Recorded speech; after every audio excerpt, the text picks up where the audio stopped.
Hey friends, I have another story that I'm going to read today. And this one is called Too Many Tamales. Gary Soto is my author. Remember, the author writes the words. And Ed Martinez is my illustrator. So Ed Martinez drew the pictures.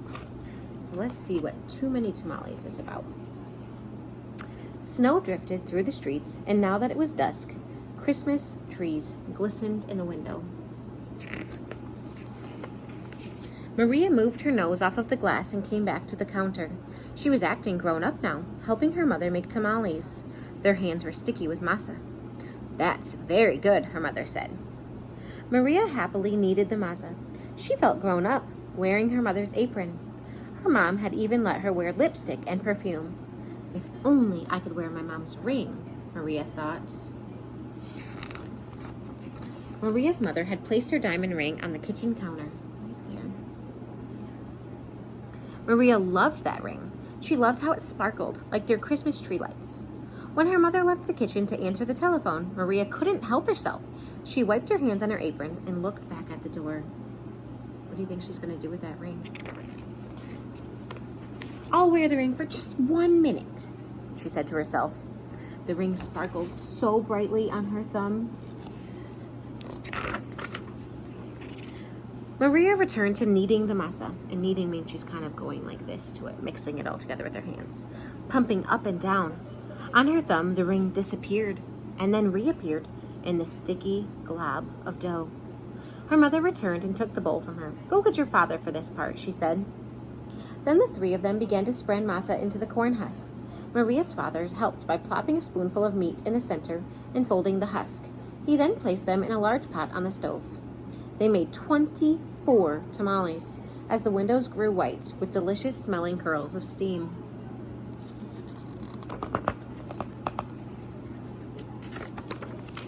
A few hours later, the family came over with armfuls of bright presents. Her grandparents, her uncle and aunt, and her cousins, Dolores, Teresa, and Danny. Maria kissed everyone hello. Then she grabbed Dolores by the arm and took her upstairs to play, with the other cousins tagging along after them. They cut up pictures from the newspaper, pictures of toys they were hoping were wrapped and sitting underneath of the Christmas tree downstairs. As Maria was snipping out a picture of a pearl necklace, shock spread through her body. "The ring!" she screamed. Everyone stared at her. "What ring?" Dolores asked. Without answering, Maria ran as fast as she could to the kitchen. The steaming tamales lay piled on the platter. "The ring is inside of one of the tamales," she thought to herself. "It must have come off when I was kneading the masa." Dolores, Teresa, and Danny skidded into the kitchen behind her. "Help me!" Maria cried. They looked at each other. Danny piped up first.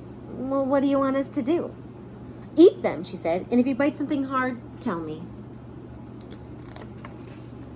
The four of them started eating. They ripped off the husks and bit into them. The first one was good. The second one was pretty good. But by the third tamale, they were so tired of the taste. "Keep eating," Maria scolded. Corn husks littered the floor. Their stomachs were stretched till they hurt, but the cousins kept eating until only one tamale was left. "This must be it," she said. "The ring must be in that one. We'll each take a bite. You go first, Danny." Danny was the youngest, so he didn't argue. He took a bite. Nothing. Dolores took a bite. Nothing. Teresa took a big bite. Nothing. It was Maria's turn. She took a deep breath and slowly, gently bit into the last mouthful of tamale. Do you think it's in there? Nothing. "Didn't any of you bite something hard?" Maria asked. Danny frowned. "I think I swallowed something hard," he said. "Swallowed it?" Maria cried, her big eyes with worry. She looked inside of his mouth. Teresa said, "I didn't bite into anything hard, but I think I'm gonna be sick." She held her stomach with both hands. Maria didn't dare look into Teresa's mouth. She wanted to throw herself on the floor and cry. The ring was now in her cousin's throat, or worse, his belly. How in the world could she tell her mother? "But I have to," she thought. She could feel her ears pressing as she got up to walk to her mother in the living room. They chattered so loudly that Maria didn't know how to interrupt. Finally, she tugged on her mom's sleeve. Look at how sad she looks. What's the matter? Her mother asked. She took Maria's hand. I did something wrong, Maria sobbed. What? Her mother asked. Maria thought about the beautiful ring that was now sitting inside of Danny's belly and got ready to confess. Then she gasped. The ring was already on her mother's hands. The ring! Maria nearly screamed. Maria's mother scraped off a flake of dried masa. You were playing with it, she said, smiling gently. I just wanted to wear it for a minute.